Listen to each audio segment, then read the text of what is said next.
Good morning student, how are you student. आज हम second lesson start करने जा रहे हैं ज्योग्राफी का, जिसका नेम है संरचना तथा भू आकृति विज्ञान। बच्चों, इस लेसन के अंदर हम भारत की जो भू आकृति है कि उसकी जो शेप है, उस शेप के बारे में हम करेंगे बात कि जो है ना, इस पूरे भारत में जो कि 3.28 बिलियन स्क्वायर किलोमीटर जिसका एरिया है, उस एरिया के अंदर विभिन्न तरह की जो आकृति पाई जाती है, उन आकृतियों के बारे में ही जो है ना हम इस लेसन के अंदर स्टडी करेंगे। बच्चों, जैसे कि आप जानते हैं कि भारत एक विशाल देश है और ये अपनी स्थिति के कारण विश्व विख्यात है। आप सभी जानते हैं कि भारत की जो भू आकृति है वो विभिन्न क्षेत्रों में विभिन्न प्रकार की पाई जाती है, और आज जो है हम इसी के ऊपर चर्चा करेंगे।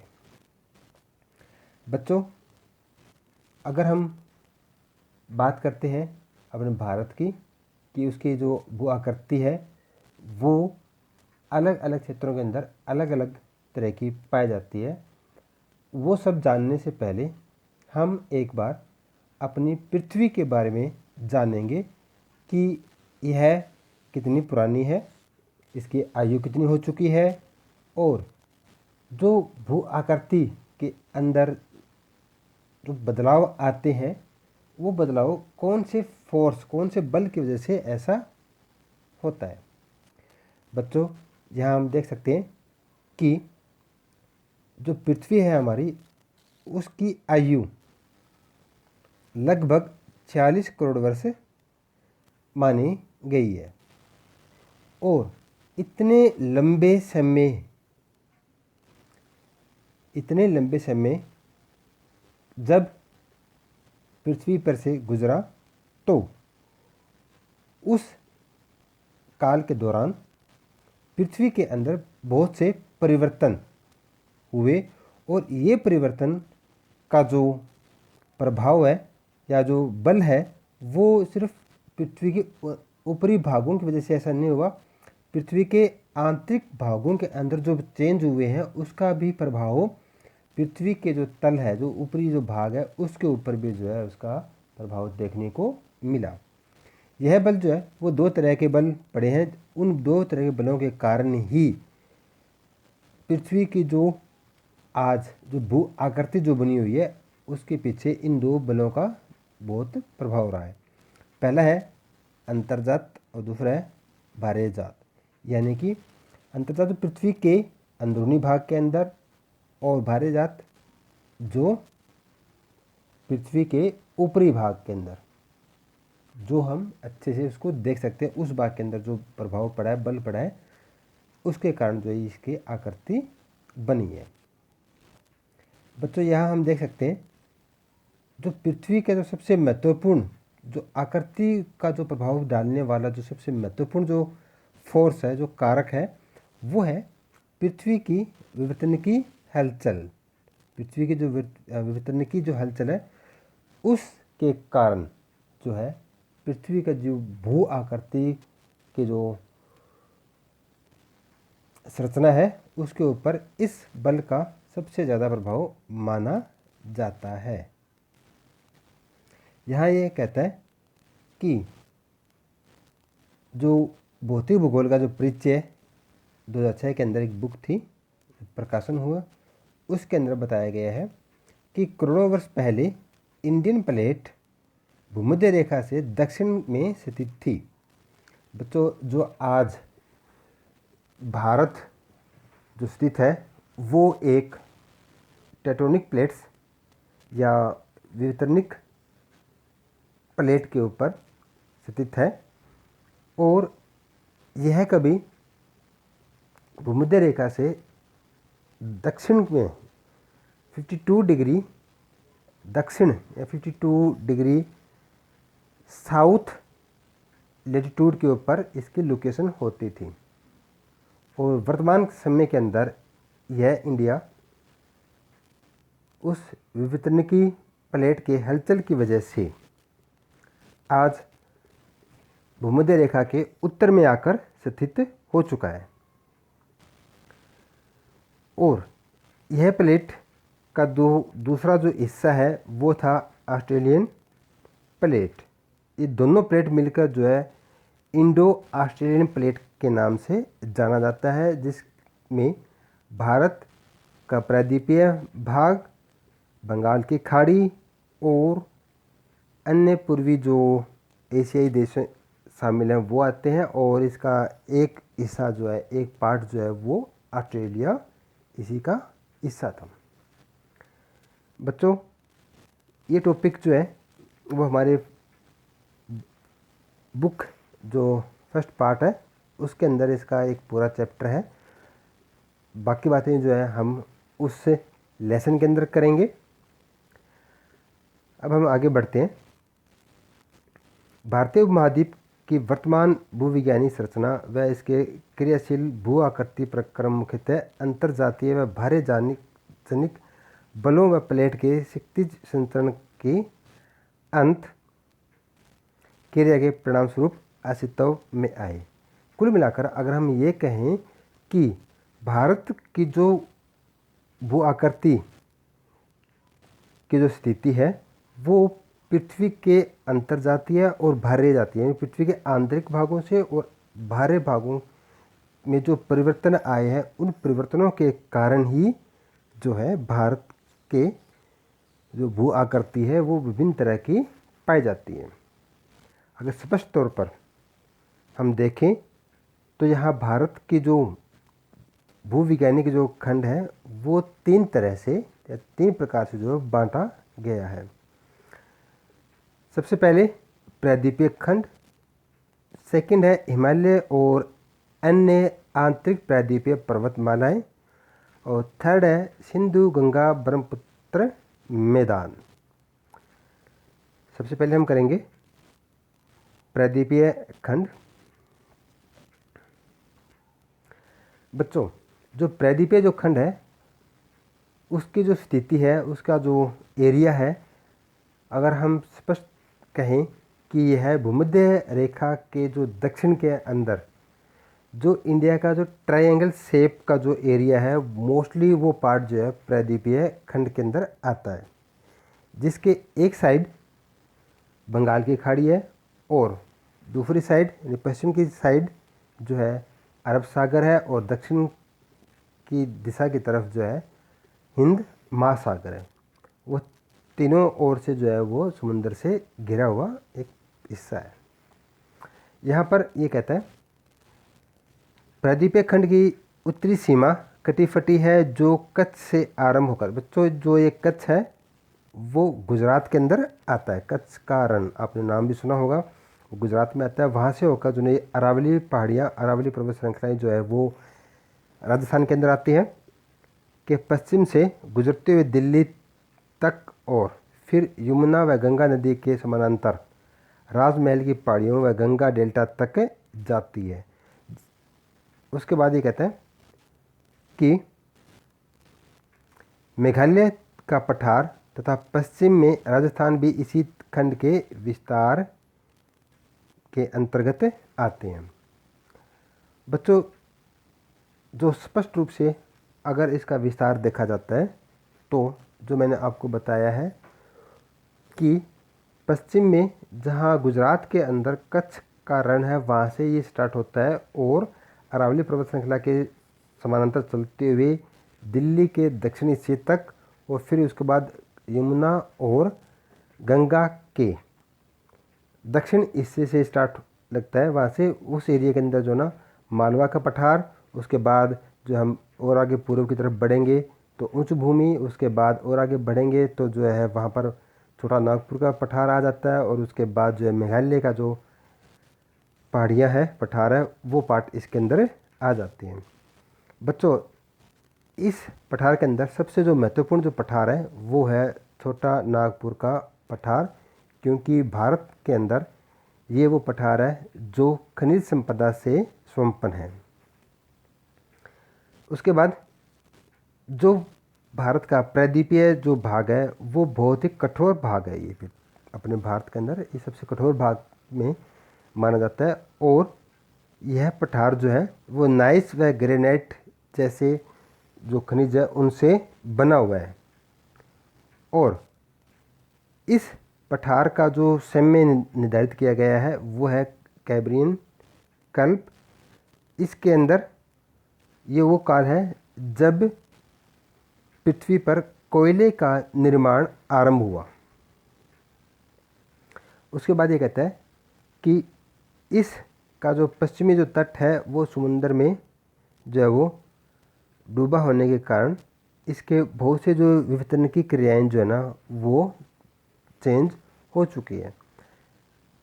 जैसे कि मैंने आपको पहले बताया था कि इंडिया का जो दक्षिण भाग है, भारत का जो दक्षिण भाग है और ऑस्ट्रेलिया, ये एक इंडो ऑस्ट्रेलियन प्लेट का एक हिस्सा होती थी। और आज जो है ना ये भारत और ऑस्ट्रेलिया का जो है पार्ट बने हुए हैं। उसके बाद ये कह रहा है कि इस प्रायद्वीपीय पठार के अंदर कुछ रिफ्ट घाटियाँ हैं। उन घाटियों के अंदर जो है नर्मदा, तापी और महानदी जैसी जो नदियाँ हैं वो उस रिफ्ट घाटियों के अंदर, रिफ्ट वैली के अंदर जो है ना वो प्रवाह करती है, जो कि सतपुड़ा और विंध्याचल जो ब्लॉक पर्वत है उनके ये एक अच्छा उदाहरण है। उसके बाद अगला जो हमारा टॉपिक है वो है हिमालय और अन्य अतिरिक्त प्रायद्वीपीय पर्वतमालाएं। इसके अंदर सिर्फ हम हिमालय पर्वत के बारे में ही बात करेंगे। बच्चों, जो हिमालय पर्वत है वो संसार के अंदर सबसे युवा पर्वत श्रृंखला के अंदर आता है। सबसे युवा पर्वत श्रृंखला जो है अगर वर्ल्ड के अंदर है तो उनमें से एक हिमालय पर्वत श्रृंखला है। यहाँ पर ये कह रहा है कि कठोर एवं शिथिल प्रायद्वीपीय खंड के विपरीत, जैसे मैंने आपको पहले बताया था कि प्रायद्वीपीय जो खंड है वो बहुत ज़्यादा कठोर है और शिथिल है। उसके अंदर जो अब चेंजेस नहीं हो सकते, अब बदलाव नहीं हो सकता, क्योंकि वो काफ़ी ज़्यादा कठोर है। वो निस और ग्रेनाइट के जो पत्थर हैं उनसे बना हुआ है। इसके अतिरिक्त जो हिमालय पर्वत है वो काफ़ी, उसकी जो भूविज्ञानिक संरचना है वो तरुण का मतलब कि वो युवा है, दुर्लभ और लचीली है। कि इसके अंदर जो अपरदन बहुत तेज़ी से होता है और इसमें बदलाव बहुत जल्दी हो जाते हैं। तो ये शिथिल नहीं है, जबकि प्रायद्वीपीय जो भारत का जो हिस्सा है वो काफ़ी शिथिल और कठोर है। ये उतना ही दुर्लभ और लचीला है, इसके बिल्कुल विपरीत है ये। इस लचीलेपन के होने के कारण जो है ना इस पूरे हिमालय पर्वत के अंदर विभिन्न तरह की जो है ना वो स्थलाकृतियाँ पाई जाती हैं, जिसमें जो है मुख्य रूप से जब तेज़ नदियाँ बहती है वहाँ पर, तो वो नदियाँ जो है वो विभिन्न तरह के कार्य करते हैं, जिसमें अपरदन है, इरोजन एक्टिविटी भी होती है उसके अंदर जो ट्रांसपोर्टेशन की एक्टिविटी होती है, उसमें डिपॉजिट की भी जो है एक्टिविटी होती है। इंक्लूड ये तीनों जो एक्टिविटीज़ है वो इसके अंदर इंक्लूड है। यहाँ ये कह रहा है कि जब ये नदियाँ चलती है, अपरदित करती है, तो विभिन्न तरह की जो है वो आकृतियाँ बनाती है, जिसके अंदर सबसे पहले जो आकृति वो जो है वो गार्ज की आकृति बनती है, फिर वी आकार की घाटी बनती है, शिवक्रियाएँ, जलप्रपात जिसको वाटरफॉल भी कहते हैं, ये बनते हैं। जैसे बच्चों यहाँ नीचे पिक्चर दी हुई है और वी आकार की जो घाटी है वो बिल्कुल इस तरह पैरेलल जो है ना वो हमें दिख रही है। तो ये जो है ना शेप जो बन रही है ये वी आकार की जो है वो बनती है, इसलिए इसको जो है ना वी आकार की घाटी बोला जाता है। उसके बाद हम बात करते हैं सिंधु गंगा ब्रह्मपुत्र मैदान। बच्चों ये मैदान जो है वो बहुत ज़्यादा उपजाऊ मिट्टी का बना हुआ है। यहाँ जो है प्रमुख 3 नदियाँ सिंधु नदी, गंगा नदी और ब्रह्मपुत्र जो नदी है वो बहती है और इसकी सहायक नदियाँ बहती है और उनके द्वारा निक्षेपित ये मैदान विश्व के उपजाऊ मैदानों में से इसका नाम आता है। यहाँ ये कहता है कि इसका निर्माण मुख्य रूप से हिमालय पर्वतमाला निर्माण प्रक्रिया के तीसरे चरण में आता है। देखो बच्चों यहाँ क्या है, अगर हम एज के अकॉर्डिंग चलें कि भारत के जो भू आकृतियाँ हैं उनमें सबसे प्राचीन कौन से, उसके बाद कम प्राचीन कौन सी और नूतन की भी नई कौन सी जो आकृतियाँ अगर हम बात करते हैं तो नंबर 1 प्रायद्वीपीय खंड है। ये सबसे प्राचीन भाग है, भारत का सबसे प्राचीन भाग जो है ना वो प्रायद्वीपीय खंड है।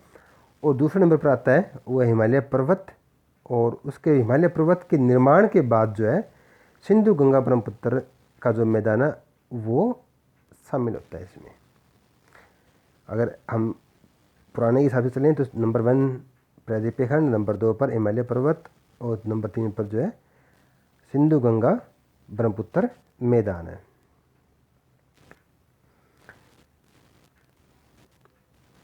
यह मैदान जो है लगभग 6.4 करोड़ वर्ष पहले इसका निर्माण जो है वो प्रक्रिया स्टार्ट हुई थी। और ताज्जुब की बात यह है कि अब भी इसका निर्माण हो रहा है। इसके निर्माण की प्रक्रिया अब बिल्कुल रुकी नहीं है, अब भी इसका निर्माण हो रहा है। बच्चों यहाँ देखो एक कितनी महत्वपूर्ण बात जो हमारे सामने आ रही है। ये कहता है कि यह मैदान में जलोढ़ की औसत गहराई 1000 से लेकर 2000 मीटर है। यानी कि ये जो जलोढ़ है ये मिट्टी नदियों के द्वारा लाकर बिछाई गई है। और आज जो हमें ऊपरी जो परत नज़र आ रही है, मोस्टली जो इस एरिया के अंदर जो राज्य आते हैं उसमें अगर हम भारत की बात करते हैं तो पंजाब, हरियाणा, उत्तर प्रदेश, बिहार, पश्चिम बंगाल, आसाम, कुछ भाग राजस्थान का भी इसके अंदर ही शामिल है। तो ये जो ऊपरी मैदान का जो लेकर हम उसकी गहराई तक जाएंगे तो गहराई ये औसत रूप से 1000 से लेकर 2000 मीटर तक जो है ना उसकी गहराई नापी गई है। अब हम बात करते हैं कि पूरे भारत के अंदर अभी तक आपको सिर्फ मुख्य रूप से 3 बताए हैं। अब उन 3 भागों को जो है अलग अलग भागों के अंदर भी हम उनको बांट सकते हैं। सबसे पहले यहाँ पर बता रहा है कि मोटे तौर पर भारत को निम्नलिखित भू आकृतियाँ खंडों में बांटा जा सकता है। सबसे पहले उत्तर तथा उत्तर पूर्वी पर्वतमाला। बच्चों इसके अंदर जो है हिमालय पर्वत जो है वो शामिल किया गया है। हिमालय पर्वत के दक्षिण में जो है वो है भारत का जो उत्तरी मैदान है वो आता है। उस उत्तरी मैदान के दक्षिण के अंदर प्रायद्वीपीय पठार आता है और उसके अंदर भारतीय मरुस्थल जो मुख्य रूप से राजस्थान का जो पार्ट आता है। तटीय मैदान जो भारत प्रायद्वीपीय पठार के जो पूर्व और पश्चिम दिशा के अंदर एक पर्वत श्रृंखला है। एक साइड जो है पश्चिमी जो तट है और दूसरी साइड जो पूर्वी तट है। उस श्रृंखला के बीच के अंदर जो ना ये तटीय मैदान आते हैं। उसके बाद है द्वीप समूह। बंगाल की खाड़ी के अंदर जो है अंडमान निकोबार द्वीप समूह और अरब सागर के अंदर जो है लक्षद्वीप जो है वो शामिल इसमें किए गए हैं। अभी एक बार जो है आपको इन 6 के 6 जो आकृतियां हैं उनके बारे में यहाँ आपको विस्तार से मैं बताता हूँ। इसने सबसे पहले जो है उत्तर व उत्तर पूर्वी पर्वतमालाओं के बारे में बताया है। बच्चों ये जो दिख रहा है यहाँ पर ये पूरी जो एरिया है ये उत्तर व उत्तर पूर्वी मालाओं के बीच में आता है। ये यहाँ पर जो है अपना हिमालय पर्वत है, ये हिमालय पर्वत जो है वो यहाँ पर आता है। ये पूरा का पूरा जो है हिस्सा इसी में आता है। उसके बाद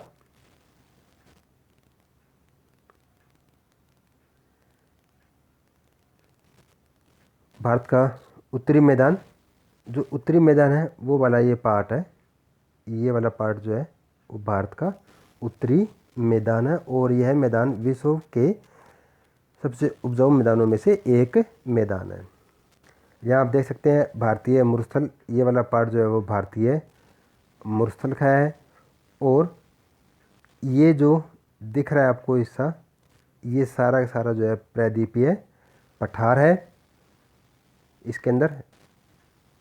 उसके बाद इसने जो तटीय मैदान जो इन्होंने नाम दिया है वो वाला पार्ट, ये वाला जो पार्ट दिख रहा है आप लोगों को यहाँ पर, ये वाला ये तटीय मैदान है। और अपने जो द्वीप समूह है ये अंडमान निकोबार जो कि बंगाल की खाड़ी के अंदर है, और इधर से ये लक्षद्वीप जो कि अरब सागर में स्थित है। तो बच्चों आज के लिए इतना ही, आप इसको अच्छे से समझें। नेक्स्ट वीडियो जो होगी वो सबसे पहले जो है अपने जो हिमालय पर्वत है उन पर्वत के बारे में जो है हम अच्छे से समझेंगे, जानेंगे। तो students, thank you, have a nice day.